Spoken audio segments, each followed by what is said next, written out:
So I think we'll get started. Everybody, I don't think Jim really needs much of an introduction, but I'm going to give him one anyway. and Jim is Professor Emeritus of Research, Otolaryngology, Physiology, and Neuroscience here at Pullman. He received his bachelor's in psychology from Ohio Wesleyan, a master's in experimental psychology from Connecticut College, and his doctorate in sensory psychology from Princeton. In 1973, he joined the Department of Otorhinolaryngology and Human Communication at the University of Pennsylvania, and he served as the Director of Auditory Research until 2007. He currently serves on the editorial board of Hearing Research and is a member of the Medical Advisory Board of the National Organization for Hearing Research and the Council of Scientific Trustees of the Hearing Health Foundation. So he's definitely an expert on hearing. He's published extensively. His researches range from the mechanics of middle ear function, the consequences of exposure to intense sound, structural organization and micromechanics of hair cell stereocilia, and most recently, the properties of neural coding in the peripheral and central auditory pathways. He's received the Claude Pepper Award for Research Excellence from the National Institute on Deafness. So Jim retired 10 years ago after more than 34 years as a teacher and scientist. And he's going to talk to us today about hearing loss, particularly age-related hearing loss. Many of us have age-related hearing loss. I have worn hearing aids for the last 5, 6 years, maybe. It was recently recognized in a report from the National Academy of Science and the Institute of Medicine as a major health issue in the United States, with perhaps as many as 48 million Americans suffering from hearing loss. Some of us are in this room, and we're all very interested in hearing what Jim's got to tell us, both from the point of view of, I'm very interested to hear what's coming down the pipeline for people like me. You know, I bought the best that money could buy, but they are 5 years old. Might be due for an upgrade soon. So thank you, Jim. Thanks very much. Well, can you all hear me if I stand here? We're okay? All right. As a young pup, I came to Penn in '73, and as a PhD, I joined a clinical department as their token researcher. And one of the clinicians invited me to go in his clinic, and the third patient we saw was a gentleman who was complaining that he was going crazy with this buzzing in his ear. And the otologist reached in with a pair of tweezers, and he took this earwig out. Okay, you know what that is? It's a... Are you serious? Yeah. And the patient didn't see it, so the patient's looking this way. He took it out. Doc, it's gone. You've cured me. And the earwig was in there flapping his wings or running his feet over the tympanic membrane. And as it says, well, it could be one of those things that lay eggs and finally get into you. Oh, no, it's just a bug. I can get rid of it. Looks fine. So we're going to talk with dealing with age-related hearing loss in this talk. And it is a serious problem. It's currently estimated that 48 million Americans suffer a measurable degree of hearing loss. And of those, about 2.2 million are totally deaf. 38 million Americans have hearing loss in both ears. And hearing loss goes untreated in about 85% of those that do have a hearing loss. 1 in 3 Americans over the age of 65 have an age-related hearing loss. Now, those numbers sound absolutely horrendous, but recognize that we'll see in a moment that hearing loss lies along a continuum from mild to profound to totally deaf.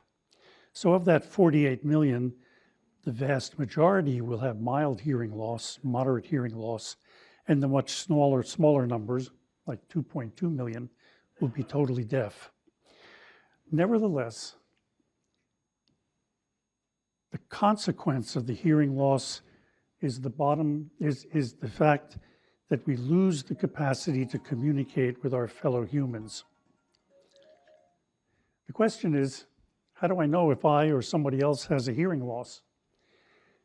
Well, you have to ask yourself, how many times do I say, "What'd you say?" or say again, or what was that? Do you have trouble hearing in a noisy location? Now, we all hate restaurants that have tremendous noisy backgrounds, but for people with hearing loss, it even gets worse. And most restaurants don't put baffling on their walls so that the sound is bouncing all over the place, from the ceiling and the floor and the walls back and forth. And you get a pile of 30, 40 tables in there and they're all talking to each other, and it can get pretty loud. If you're listening to TV, do you kind of miss what's going on sometimes? I didn't have my little thingy in here, and I'll talk about this later, but we were looking at the shape of water the other night, and I couldn't get part of it. And it's two reasons: a slight hearing loss on my part, and because the TV speakers are generally pretty crummy, unless you get one of those sound bars that can really help. The next one is loud talking. We had an Uncle Harry, and he'd come to a holiday dinner, and he'd be talking like this at the dinner. And everyone thought, what's with Uncle Harry? He's a little strange. But Uncle Harry is hearing himself at what would be normal speech levels. And what he thinks is normal speech levels is something that he has to produce that's much louder. And boy, is that the telltale sign. Worsening interpersonal relationships can occur, and it's not uncommon with hearing loss. The husband's sitting at the breakfast table, and the wife has got the fridge open, and he says to her, bring the 1% milk, okay? And she shuts the fridge and comes back to the table. And he thinks, what the hell? I just asked her to bring over the bottle of milk. And the problem is not that she was disrespecting him, she didn't hear it. And yet you repeat that over and over again. Honey, would you take the garbage out? The old man sits there watching TV. Now, it's not because he won't take the garbage out, he just didn't hear it. And yet the interpersonal relationship, from what is seen as something that is disrespectful, can accumulate over time and have severe psychological problems. How do we measure hearing loss? Well, we measure it primarily through obtaining an audiogram. It's a situation where you go to an audiologist. He or she will place you in a sound-protected booth, meaning that outside sounds are reduced. You may have a pair of earphones on or sit in front of a loudspeaker. There'll be a window in the booth, and the audiologist will say, okay, we're going to start. And you'll have a button in your hand, and the tone will come on. It could be a low tone or a high tone. There's selected tones in between, and then it'll systematically reduce its intensity until you don't hear it. And then you press the button, and the intensity will reverse itself. So it sounds something like this: beep, beep, beep, beep, beep, beep, beep, beep, beep, beep, beep, beep, beep, beep, beep, beep, beep, beep, beep. So it's moving up and down like this. And through a number of sweeps, one can imagine where the threshold of detection is, the minimum amount of sound energy that will allow an individual to say, I just hear it. And so the bottom curve represents the amount of sound intensity measured in decibels at different frequencies where we are just capable of detecting a sound. This is for a normal young adult. Normal meaning that individual has never had any situation in which we would expect them to encounter a hearing loss or develop a hearing loss. And in fact, norms can be established for age groups because the norms as we get older start to change and the hearing curve is not as sensitive. If an individual came in with a hearing loss and his or her audiogram was again measured, you can see that there's a profound difference from what's normal and what's an individual with a hearing loss. And what we're interested in is the difference between those two curves. The normal curve for hearing normalized for your age group and your particular hearing audiogram. And the difference, the space between those two curves, represents a hearing loss. So we can look at this as a function of age, and a 20-year-old has normal hearing out to 1,000 cycles, 1K, and then out to 8 kilohertz is gradually dropping off. But generally speaking, normal hearing is considered anything within 0 to 25 decibels. So that individual has normal hearing throughout the frequency range. We get to 40 years and you see the high end is beginning to deteriorate. And we look at the 90-year-old and his hearing loss is reduced by almost 100 decibels by the time we get to 8 kilohertz. So look, I'm 77 and I sit between 60 and 90 and my actual audiogram looks like that. So in the range of frequencies where speech is generated, out to between 1 and 1.5 kilohertz, I'm doing pretty good. I'm still within normal limits, but Vivaldi doesn't sound the same anymore.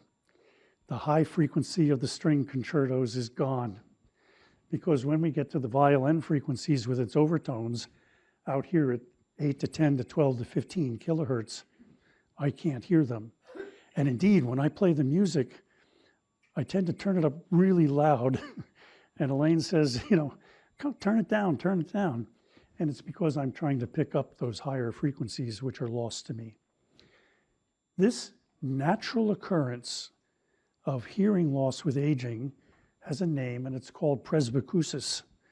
And it is what each one of us will encounter as we age. Now, these are the normative curves for the audiogram. Some can be worse and some can be better. I've known centenarians that would only have maybe a 20 to 40 dB loss out at 4 kilohertz.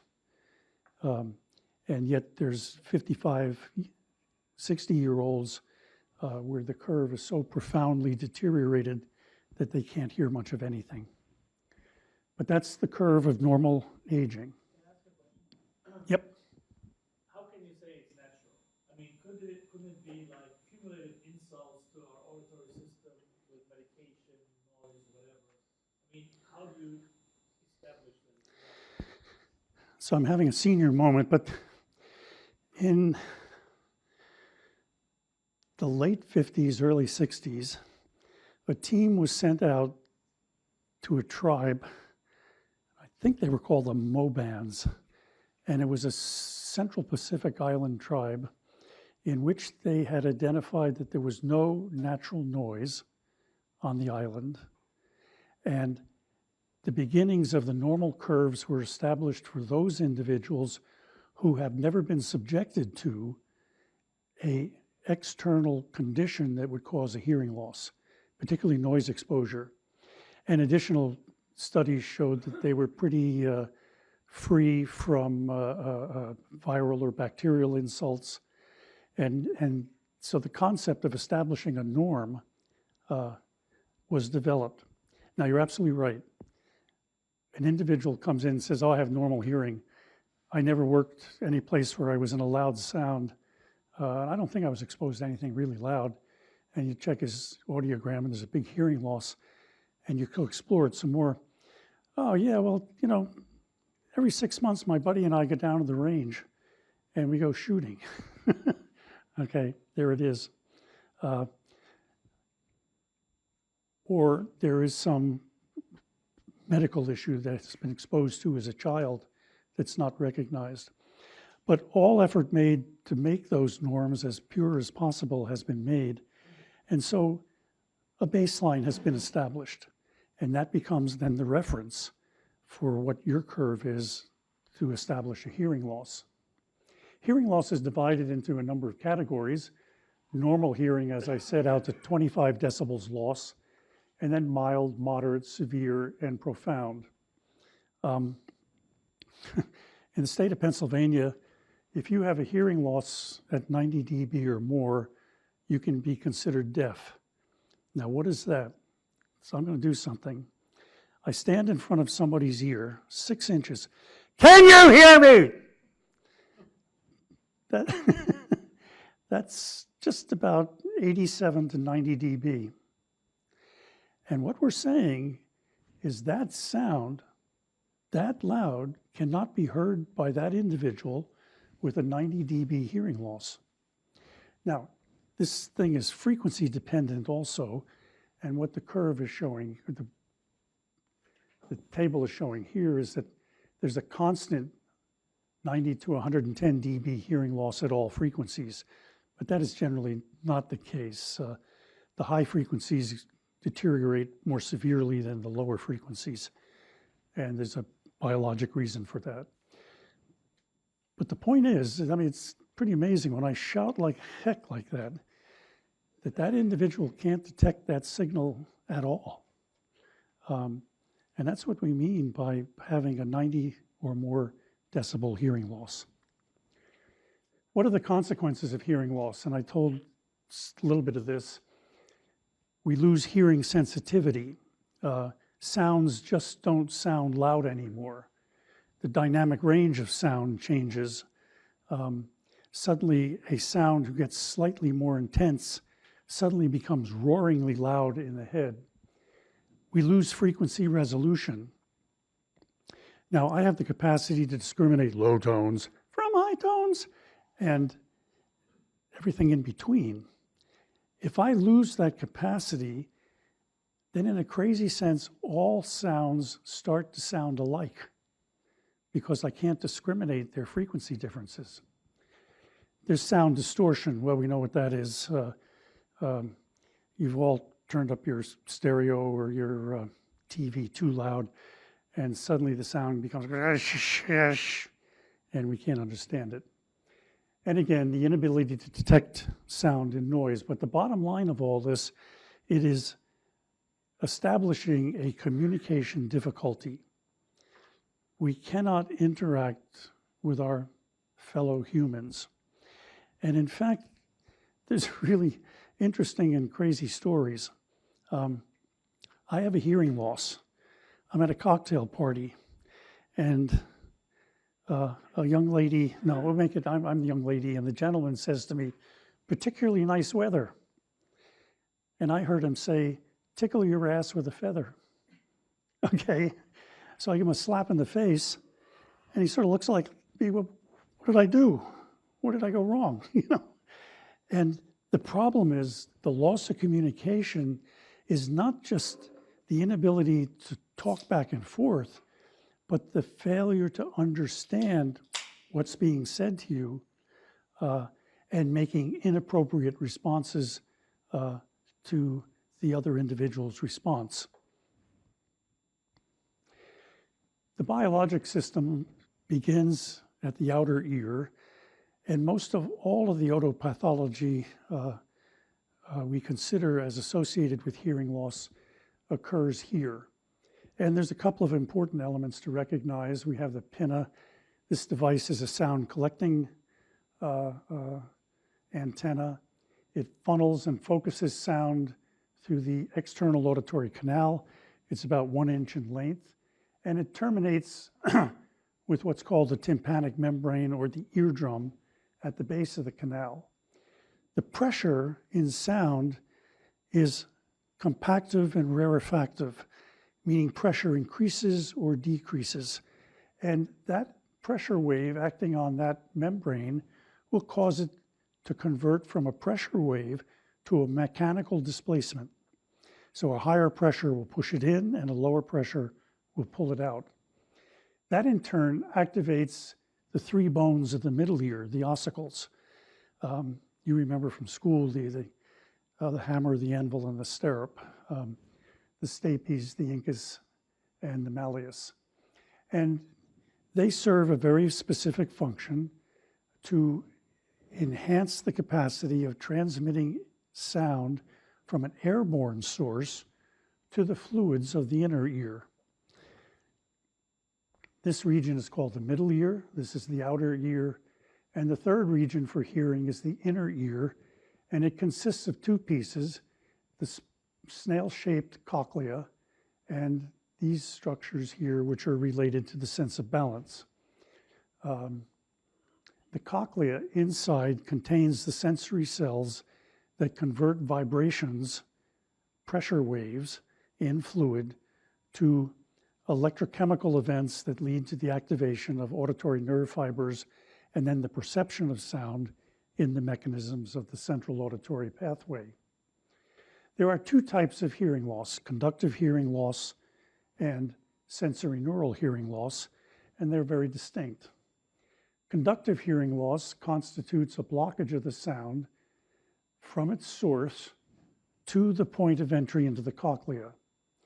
What that means, a conductive loss is something that prevents the sound from reaching the pinna, transmitting through the ear canal, activating the tympanic membrane, and jiggling the ossicles. It's astounding, but there's 120 million cases a year of conductive hearing loss. Every time you catch a cold, you probably have some measure of conductive hearing loss. If everyone swallows now, you hear your ears click?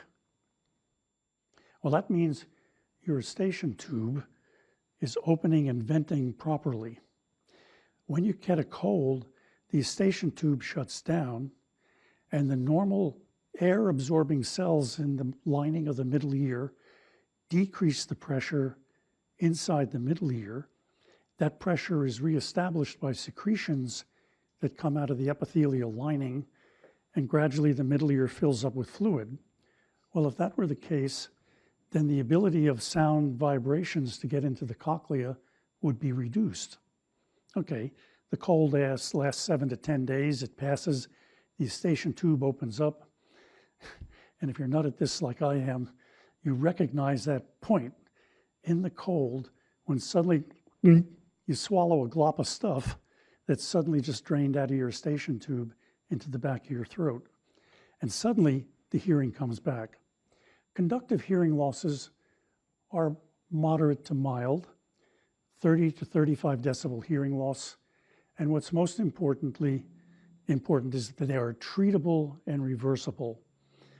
I'd say in the last 25, 30 years, the otolaryngologists can work miracles in the middle ear in correcting hearing loss. The second type is sensory neural hearing loss, and that's damage that occurs to the sensory cells within the cochlea, or perhaps deeper into some sort of lesion event that occurs in the auditory pathways of the central nervous system. It can be temporary, but mostly it's permanent. There are cases where an elderly lady is taking aspirin for arthritis, and suddenly she can't hear. She comes down to the otologist, and the doc says, well, let's get off that aspirin for a couple of weeks, and the hearing comes back. The aspirin has a particular biochemical effect that acts upon the inner ear, but it is reversible. It's one of the few cases where sensory neural loss is considered reversible. But if you have damage to... How much aspirin do you have to take for that to happen? Say it again. A lot of people take aspirin every day. Yeah. For cardiovascular reasons. So how much aspirin? That's the baby aspirin. Yeah. I'm talking about the person who's got really serious arthritis, and they're taking 2 big pills a day, and fortunately they don't get the bleeding problem. But they'll slowly lose their hearing at that dose if it's kept up a long period of time. But coming off it reverses it. Sensory neural hearing loss, when it is permanent, is incurable. If the hair cells are destroyed, we have no way at present of rebuilding them or reestablishing their presence. Okay, I'll go through this quickly because we were talking about it. Here we see the earwax cerumen that can block the ear canal. Cerumen is a product of secretory cells that line the walls of the ear canal. It is a wax, and we've all woken up and seen this glob of yellowish, reddish stuff on the pillow that fell out of our ear, and that is cerumen. It is transported out of the ear canal by hairs that act upon the earwax, and its purpose is really to slough off the skin cells that drop off from the epithelial lining of the ear canal. If we didn't have this mechanism, the ear canal would fill up with skin cells, and that would be a disaster. As we age, the transport system deteriorates somewhat, and so cerumen accumulation can become more acute. And you'll suddenly get a feeling like your ear is full, has a sensation of fullness. And by God, don't go get the tip of the pen and start digging around in there, because if you do, you're getting close to the tympanic membrane, and it's only a couple of dozen microns thick. And if you rupture that, you'll know it right away because it hurts like hell, but it also is something you don't want to damage. It really has to be done by an otologist, and they have the skill to remove the earwax without damaging any of the sensitive structures.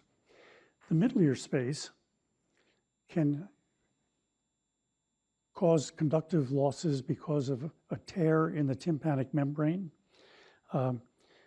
One slips in the snow and falls down and hits the head on the snow. The ossicles with their mass can move forward, and the long arm of the malleus can act as a knife and cut a slit into the tympanic membrane. A fall can also disarticulate the ossicles. Otosclerosis is where there's a bony formation between the stapes and the surrounding temporal bone of the head. Otitis media is an infection in the middle ear. I described a while ago, the eustachian tube shuts down, secretions come out of the epithelial lining of the middle ear, and they fill the middle ear with fluid. Well, if you got a couple of bacteria up there just before the eustachian tube shut down, this whole thing can become infected.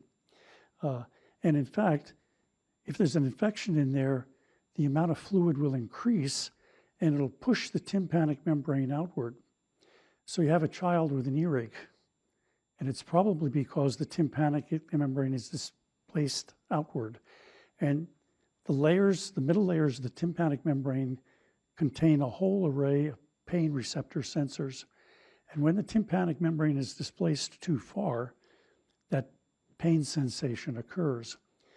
In fact, it's a mechanism that if we have a loud enough sound, it actually hurts, because the displacement of the eardrum will be so sufficient that there's pain associated with it. Again, all of these disorders are treatable. Sensorineural, as I said, is damage to the inner ear or the central auditory pathway. There can be sensory cell loss called hair cells. There can be a deterioration of auditory nerve fibers. There can be a lesion in the central nervous system. And when it is permanent, it is incurable. Normal hearing will be lost. And while it's controversial, I'll say in measure to the degree of damage to the hair cells or the auditory nerve or the central auditory pathway. This is the cochlea in a guinea pig with the outer bony shell removed. And okay, I'm biased. I think it's a beautiful structure. And it is spiraled. And along this shelf right here are the hair cell sensory cells. And you can get a hint of the lines here. There's one row of inner hair cells and 3 rows of outer hair cells. You're looking down on the top of the hair cell, and you see the tuft of hairs on that cell. These tuft of hairs have to be jiggled back and forth by the pressure waves generated by sound before hearing can take place. How that occurs is beyond our discussion here, but let's just say it's one of the miracles of evolutionary biology. In fact, now here I can brag, this comes from my research back in the day, but this is an isolated hair cell. It's sitting in a petri dish, and alongside it, right here, is a micro water jet that is blowing the hair cell back and forth. The water jet is going 500 times a second, and the stroboscopic light is blinking 501 times a second. So we see the movement of the hair bundle going back and forth at about once per second. That's actually pretty neat because the movement, the displacement that this hair bundle is undergoing would be the equivalent of a jet plane taking off with you standing 150 feet from it. It's an incredibly loud sound. And if we let this go for about 15 seconds, you'd see the hair bundle suddenly splay out like that as the interconnecting bonds that hold the hairs together deteriorate. So we can actually mimic what would happen to damage hair cells from, for instance, loud noise exposure. Well, you saw that beautiful pattern of one row of inner hair cells and 3 rows of outer hair cells. With severe hearing loss, that inner ear might start to look like this. We see a disarray here of the inner hair cells. Here some are actually missing. Here we can see a few surviving outer hair cells with lots of outer hair cells lost. And here's a couple of stragglers that managed to remain. This picture would present an individual with very severe to mildly profound hearing loss because the amount of hair cell damage is very extensive. What causes hair cells to become damaged? Well, bacteria and viruses can get into the inner ear. Vascular damage can occur. Ototoxic drugs, gentamicin, and the chemotherapeutic drug cisplatin, if not controlled carefully, can cause total deafness. And of course, overstimulation to intense sound. So there's a football stadium in Minneapolis where the loudest human-generated sound has ever been produced. And it's an amazing thing. The people in the crowd think this is cool. And during the game, somebody will yell, you know, whatever the signal is, okay, everyone gonna shout like mad now. And they can generate a sound at 138 decibels, okay? That is a huge sound. And wow, this is really neat, okay? Except a lot of people walk out of that stadium, gee, I got this funny ringing in my ear. It's a sound-induced tinnitus effect. We have kids coming out of clubs and the ears are ringing. God, that was a great club night. Boy, I can still hear the music. Well, yeah, not quite. They're suffering an attack of tinnitus, which may or may not go away, and which almost always signals that there has been some sort of injury to the sensory cell system. And of course, there's genetic issues. The gene aspects of hearing loss now is the hot topic in auditory science. And I just really have to leave it at that because that's a whole lecture in itself at the moment. But genes are being developed that are associated with hearing loss in neonates particularly, and then in adults. And there are other genes that are being discovered that seem to be protective. And there are actually therapeutics being developed.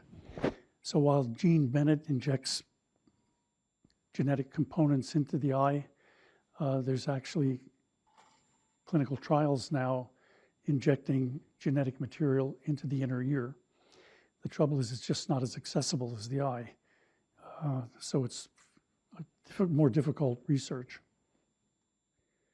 Well, what about a self-awareness of hearing loss? And as I go through this, ask yourself if it involves you at all. Are you continuously asking others to repeat themselves? Is a noisy room hard to pick out a conversation? If there's a conversation going on, do we tend to withdraw from that conversation because we really didn't understand what was going on? Did you ever think you gave an inappropriate response to somebody's comment as seen by the expression on their face after you responded? Others tell us we're not hearing well.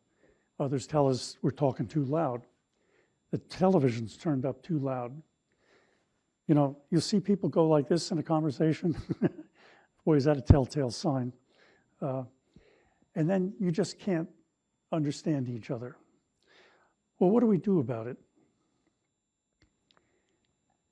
And furthermore, now we know that with aging, the ear canal and tympanic membrane change so that the ability of the conductive apparatus begins to deteriorate a little bit. The skin lining of the ear canal becomes more compliant, and rather than it being stiff as in a youngster, it'll absorb the pressure waves rather than transmit them to the tympanic membrane. The fibers lining the tympanic membrane deteriorate, and it's not moving back and forth as successfully as it did in younger years. There's a natural deterioration of hair cells, beginning in the high frequencies and progressing into the low frequencies. Thank goodness it goes that way, right? Because it's the low frequencies that we use primarily for speech communication. There's a genetic loss of auditory nerve fibers. Sometimes you'll hear the term nerve deafness, and that's what they may be referring to. And of course, deterioration in the deep central nervous system. The consequences of hearing loss in the elderly are now recognized as very serious.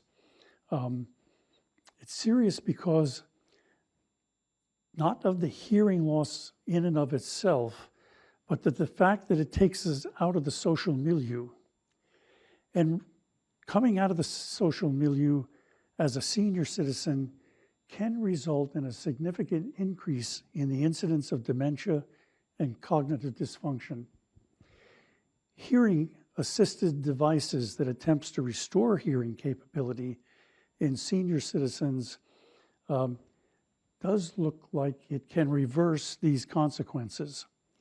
That reversal will have a huge, huge impact because there is a major, major expenditure in this country on dementia and cognitive dysfunction. And if that proportion of it that's due to hearing loss and the lack of social interaction can be overcome by restoring hearing capability, that is a significant possibility. Well, what do you do if you have a suspected hearing loss? Certainly you should get an appointment with an otolaryngologist and verify that there's not some medical problem. The otologist can look down your ear hole and he can literally see through the nearly transparent tympanic membrane and get a sense if there's fluid in the middle ear or even tumor growth, which can occur.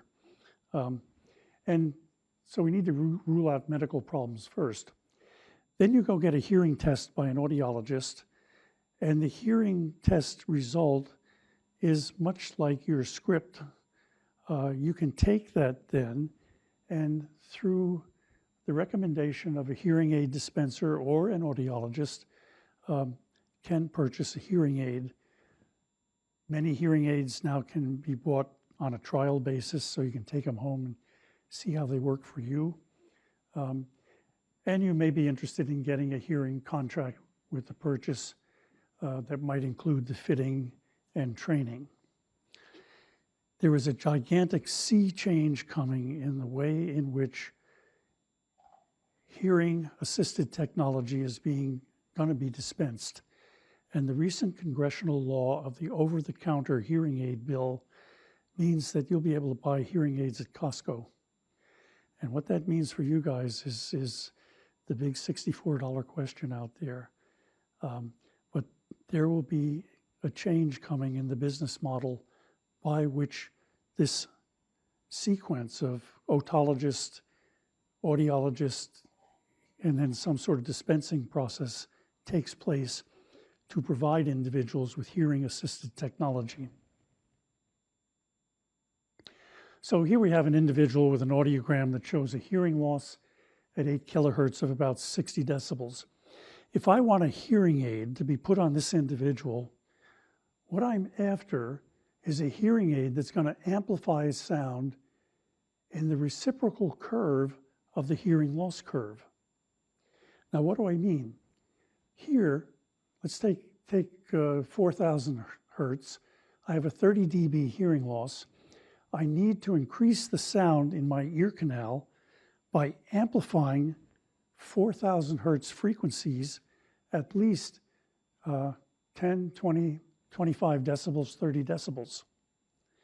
So what the hearing aid does is produce a reciprocal curve of amplification to offset the loss curve due to the audiogram and the hearing loss. Does that make sense to everybody? Okay.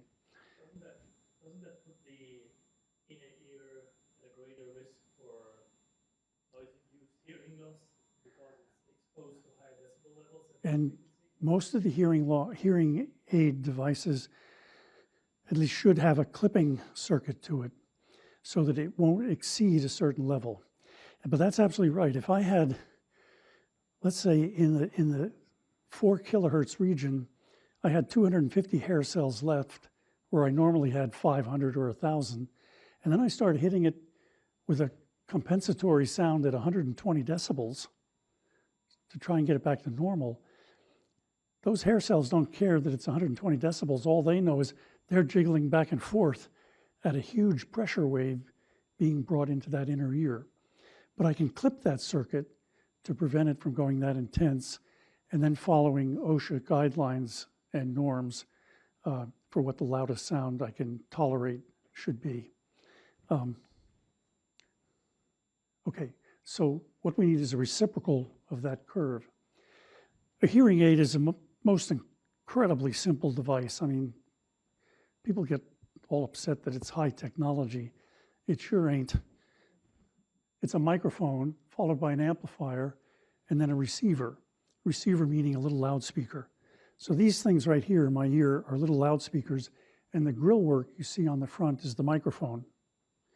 The amplifier sits inside this package right here.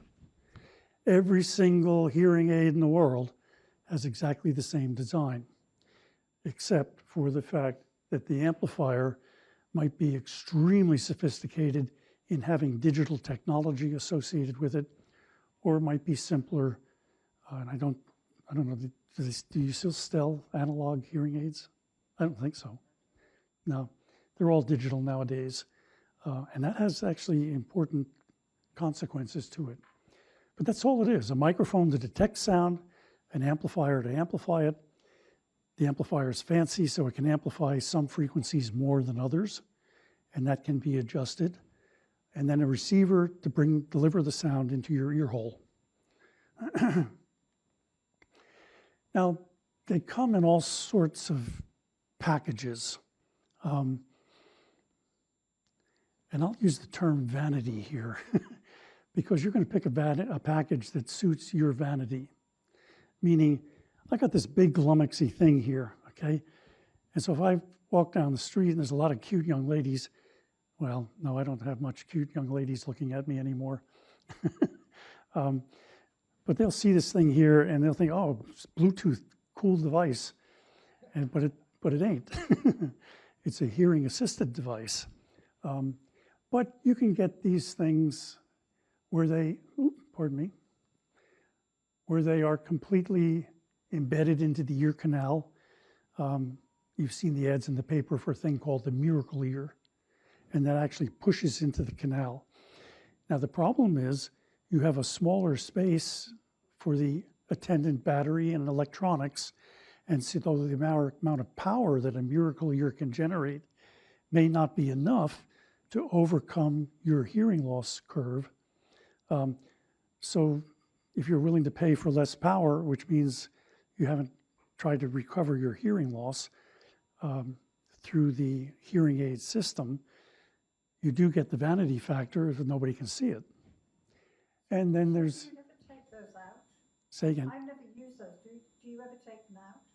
I mean, once they're in, do they just... Oh yeah, no, they pop right out. Oh, so you take them out, you go swimming or something like that? Well, you've got ones that you can Or a swim with shower, now. or- But you would take them out because you're going to be changing the batteries in them every day, day and a half. The same amount of time you Yeah. change batteries in it. Yeah. I've actually never seen the miracle ear. I've often wondered, I don't know how you get in there and pull it out. I mean, does it have a handle? I don't know, but it's possible. No. Yeah, fishing, okay. At any rate, if you're less vain, you can get one that is a little bit more exposed And here's one that's in the ear itself.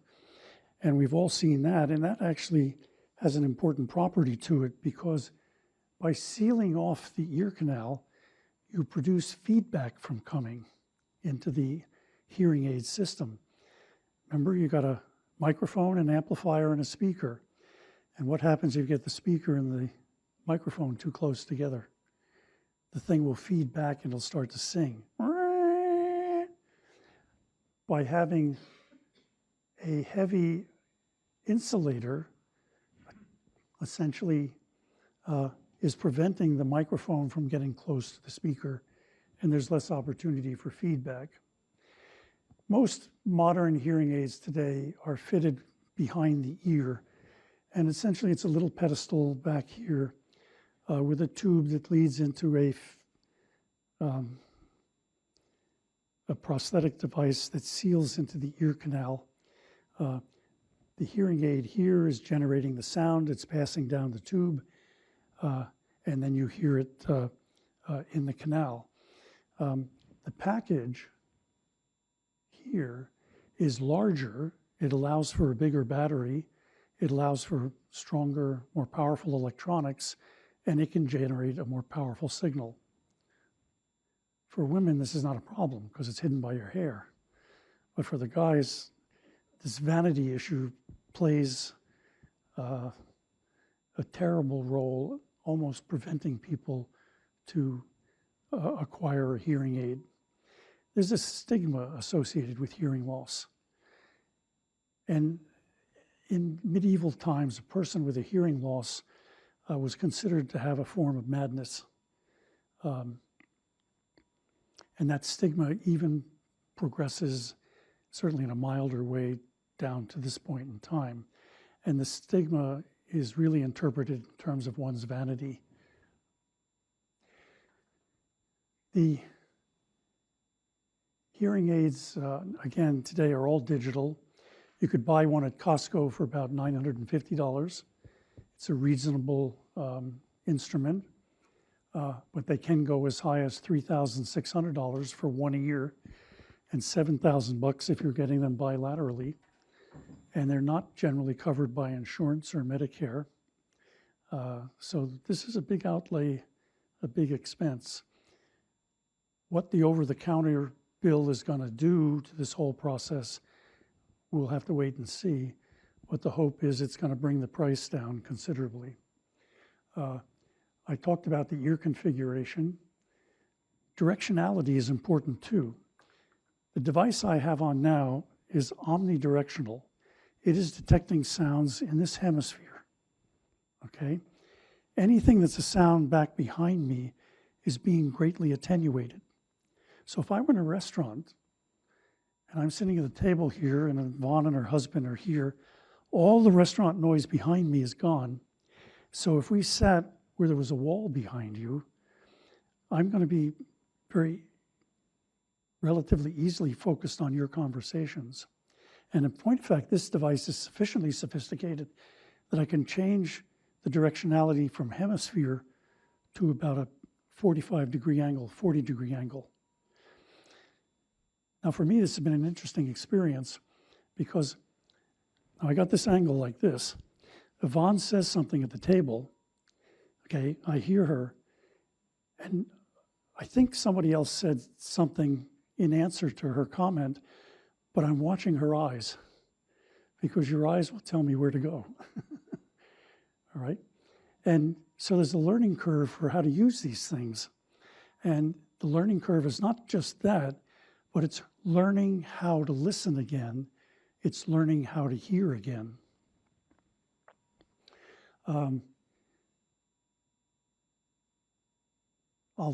not worry about these other things. The telecoil is important, and generally speaking, they can be included with the hearing aid. They allow you to hear the telephone because the electromagnetic field generated by the telephone coil will be detected by the telecoil. It also allows you to listen in a room that's looped. Okay, this is a technical term that if you had a hearing loss, you'd know what it meant. But now many public spaces have a wire that runs around the perimeter, and it generates a magnetic field in the room. And by simply pressing a switch here on the hearing aid, I can switch from the acoustic microphone to detecting the electromagnetic field of the loop. And that changes the signal-to-noise ratio significantly and allows one to listen directly to the speaker independent of any of the noise in the room or outside of the room. So I have hearing aid devices. This one's pretty cheap. Actually, one of its compatriots on eBay sold for 450 bucks, and I've been trying to get an ear trumpet. I'm having a senior moment. This is not an ear trumpet exactly. It's got a slightly different name. But the little trumpets were about this big. They had a little tube on them that you inserted in your ear, and then you turn around to focus the trumpet on individuals that were speaking. Hey, it's got all the hearing aid pieces. Here's the microphone, here's the amplifier, and here's the receiver. And around 1898, I'm told, my great aunt would go around the table at the Christmas dinner and she'd be looking for people speaking, and then she'd point the end at them. In the 1920s, this came along. Much the same thing, only here the receiver is a less sophisticated version of what I have here, and the microphone, which is this grill work in the front, was this. But this had great advantage, because if Yvonne was talking, I could point it at her like that, and then I could point it at the next person, and that directionality is an important addition in new hearing-assisted devices. It improves the capacity to detect the voice that I'm interested in and reduce the surrounding noise in the background. And this signal-to-noise ratio is critically important. Is that amplified? Is that amplified though? Yeah. Yeah, this actually, That's an amplifier. yeah, 1920 they had, it was actually a tube in here, but the amplification came because of the nature of the carbon particle and their arrangement in the microphone itself. Here's an in-the-canal hearing aid, and I'll pass this around so everyone can see it. This is from about 2000. They've gotten smaller now, more sophisticated, and in fact, there's a number of more switches on the back that allow you have more control over it.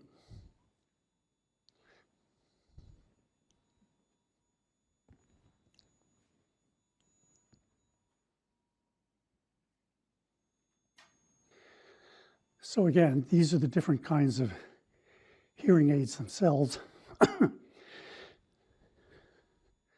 I need to really emphasize, we put on a pair of glasses and it does nothing to correct the problem that's biological. All the glasses do is refocus the image back onto the sensory receptors of the eye. A hearing aid does nothing to correct the underlying issue of the hearing loss. All it does is allow for a more intense sound to reach the tympanic membrane and stimulate more vigorously the surviving sensory elements in the inner ear. So hearing aids are like glasses put in your ear hole. It's nothing more than that. Now there's a whole new class of hearing aid devices, and they are referred to as PSAPs, or personal sound amplification products. And they're about to hit the marketplace. You have seen advertisements for them in the Sunday papers. They are not official hearing aids. A hearing aid is an FDA-approved medical device, but these PSP devices are not. They can only amplify a maximum of about 40 decibels, and they are designed for people with mild to low-level moderate hearing loss. One of these devices is referred to as the ear machine. And I brought it with me.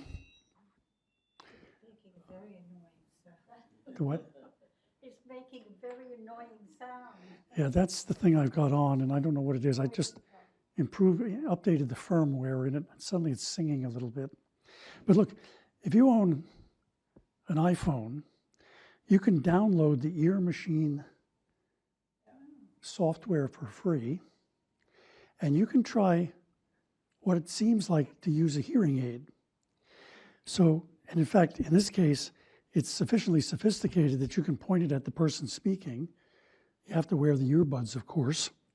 And its design is such that you can jiggle the loudness up and down to whatever is your personal listening comfort. And you can change the way in which the frequencies are amplified to compensate for your particular audiogram loss. Again, Ear Machine is a free device. You got your buds with it, and you can practice what it would be like to have some sort of hearing-assisted technology. It is not a hearing aid. You can't adjust the individual frequencies like you can with a hearing aid, but it'll give you a really interesting opportunity to, for instance, see, does the television sound better? How do I feel about having these things in my ear hole for 8 hours a day? Because some people really have to learn to adjust to that. What I have here is called the Bose Hearphone, and it too is a PSAP device. It is really a sophisticated piece of technology, and it's tagged into this ear machine software. So I can adjust it to individual listening conditions. Boy, it really sounds funny now to hear myself talk without this in my ear hole for the last hour and a quarter. But it's not a subtle device. It's very obvious. And of course, I'm not worried about the obviousness because my job is to sell the fact that as we age, we need hearing-assisted devices, and you got to get over the vanity issue because if you don't, you're not going to help your case any. So why do you, this is a personal question, so you don't have to answer it, but why do you choose to wear that rather than this? Yeah, because my hearing loss is only mild. So I need a little help with the TV or the movies. And I don't need it today. Normally, I just have it on because I'm talking about these things. And it was designed and built by a guy called Kevin Frank, who was one of my students. And he got me a pair gratis. So this little toy costs $500. Of course, an iPhone with these things, we've all got one. So you can tag it to the ear machine software to see what a hearing aid might help you. But these kind of things, these PSPs are coming on the market, and their price range is going to vary. And like everything, the more you spend, the better you get. And a $49 PSAP that's advertised in the Sunday newspaper is truly a piece of junk. But there are a lot of them out there that are getting very sophisticated. Okay, in the last few seconds, we talk about the cochlear implant. Can we kind of switch some of these things off? They're really annoying. We just lay or I'll turn it off.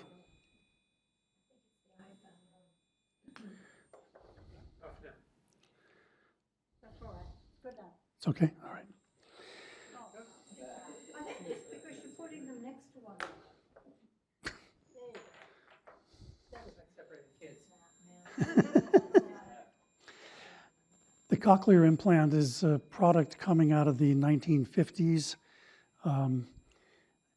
Into the 60s, it became more sophisticated and multi-electrode. Today it is an incredibly sophisticated device. Steve, what is it? There's at least 500,000 people with cochlear implants. Is it that big? I don't know the numbers.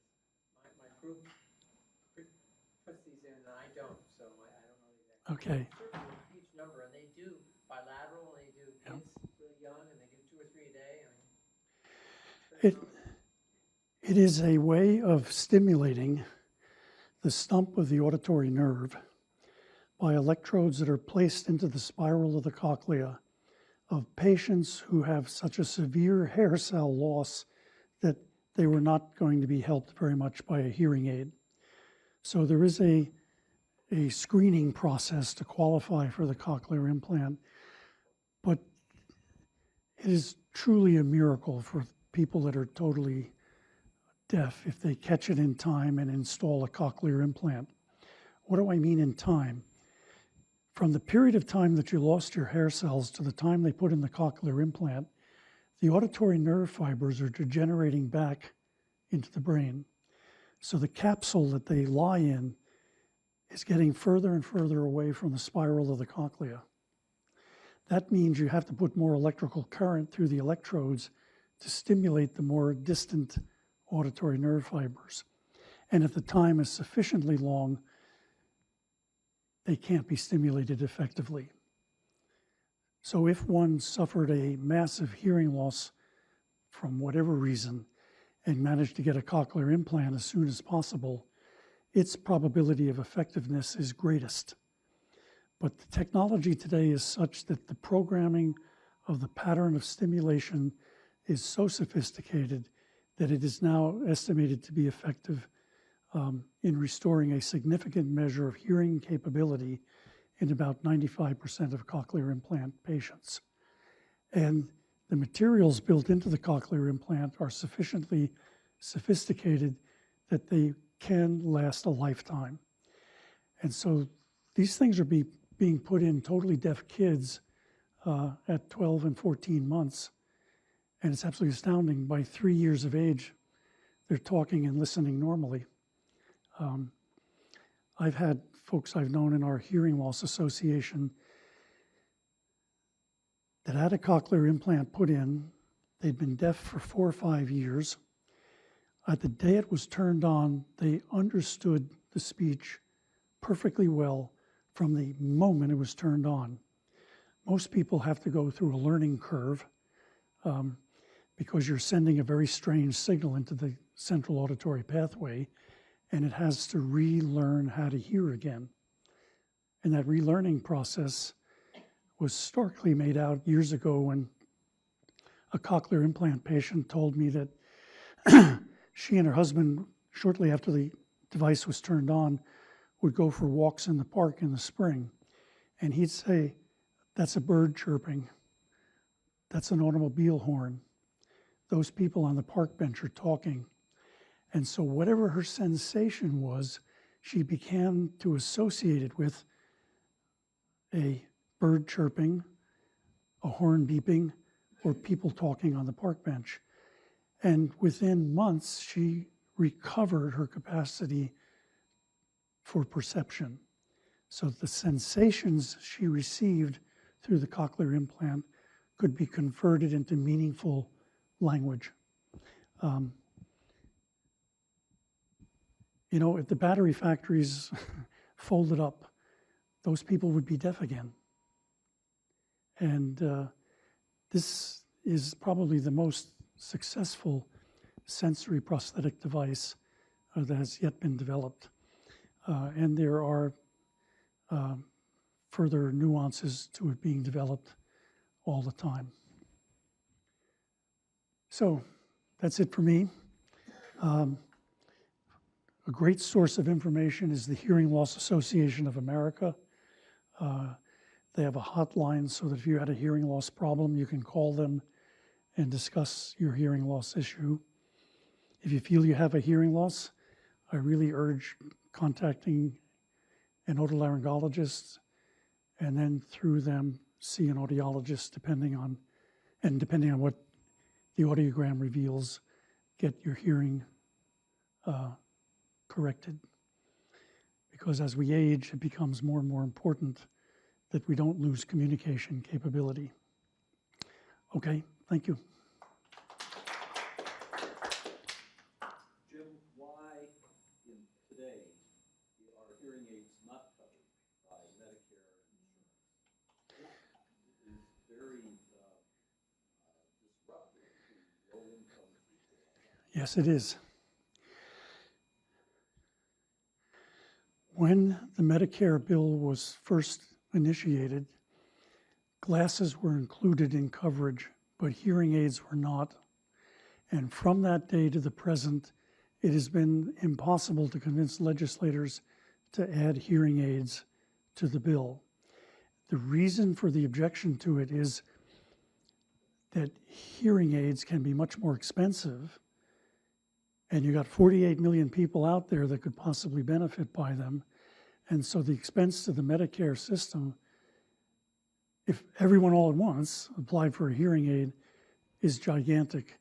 And so it's been a boundary that has been hard to cross over. The trick is, again, you guys will object, but the trick is to bring the price down of hearing aids, which is one of the hopeful outcomes of the over-the-counter bill. But it's going to be very disruptive to the entire hearing assistive technology industry. Can you say anything more about what are the differences between a $900 and a $3,600? Is it 4 times better, or what are the differences between those price ranges? So I can't really comment on that. What I do know from our hearing loss group, the Costco hearing aid is pretty good. The services are more minimal compared to the one you buy from an audiologist. And a significant part of the cost of the hearing aid may be involved in what's called bundling of services that go along with the purchase of the hearing aid. How many return visits you can have to tweak it up, how many cleanings you get, and so forth and so on. I forget, do you remember the brand of the Costco? I want to say Odic. The technology at Costco though tends to be older models. Yeah. It's not as. And they're not dispensed by audiologists, and audiologists' minimum education is a doctorate, they're salespeople. So, But this is the sea change coming down the road. What's the lowest form in the life form in the animal kingdom that is a cochlea? What's the evolution? So birds have cochlea. It's not a spiral cochlea, but it's just a sensory epithelium. All lizards do. All amphibians have an auditory receptor. All fishes have a sensory receptor that will detect vibrations independent of position in space, and they can hear up to about 1,000 to 1,500 hertz. Spiders can detect vibrations on the web with a sensory organ in the leg.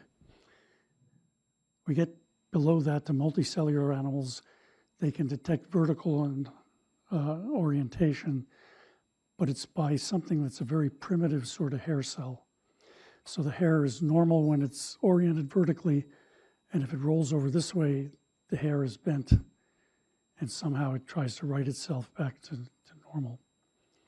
So there is huge evolutionary elements that lead up to the type of sensory organ we see in the cochlea in the mammalian form. What about the animals that have poor eyesight but rely more heavily on hearing? So, Rhinoceros, for example. well, more important than that, the bats. A bat is blind, and it has evolved an incredibly sophisticated echolocation system. So it has extremely sophisticated sensitive hearing. And the hearing varies all over the place. Elephants communicate by infrasound, really low frequencies. And this huge thing, they got that ear flap, is really designed as a detector for low frequency signals. You get smaller and smaller animals, they hear higher and higher frequencies, and that's how they communicate.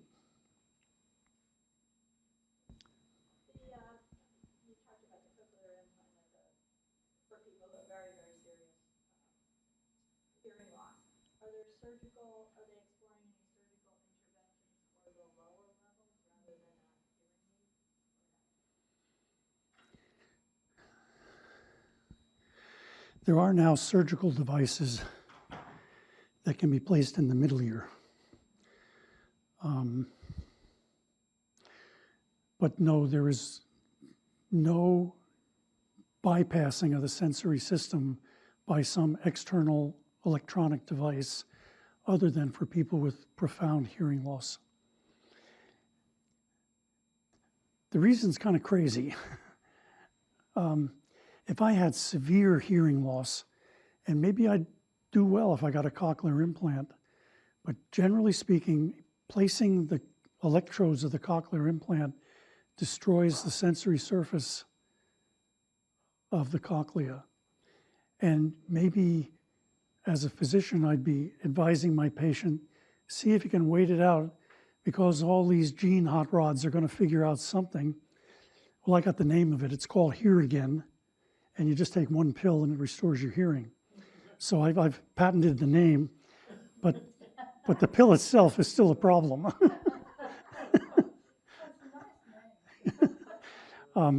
But, you know, we can see it coming, whether it's 10 years down the road or 100 years down the road, there will be biological intervention to restore the hearing apparatus. It ain't going to happen in our lifetimes, unfortunately, but, you know, who knows? But it's clearly heading in that kind of direction. So are there any genes that predispose to early age-related hearing loss? Yes. Because in my family, it kicks in the early 60s. I saw my dad go deaf, and I saw my uncle go deaf. And that's why I moved rapidly. That's where I mentioned the Jean Bennett experiment, where they're actually in neonatal animals, cats and rats, that are a particular strain subject to early deafness. They're trying to inject genetic components directly into the cochlea. But injecting a fluid into the cochlea is a problem. The cochlea is a fluid-filled fixed space. If you inject something into it, you're going to increase the pressure. Okay, so we'll aspirate a little bit before we put some new in. But this ain't a big structure. I mean, the whole thing's smaller than my pinky nail, okay? And it's not easily accessible like this great big thing out here is. So the ability to work with it and to manipulate the genetic structures is hindered by the difficulty of getting at it. So the animal models they have, do they have the same gene defect as I probably have? I don't have the answer to that. Yeah. I don't know. Because I know with the sight, you know, the blindness model, it's the same gene. So the ASEF-PSOM, is it, I think, that they use, is a really good model.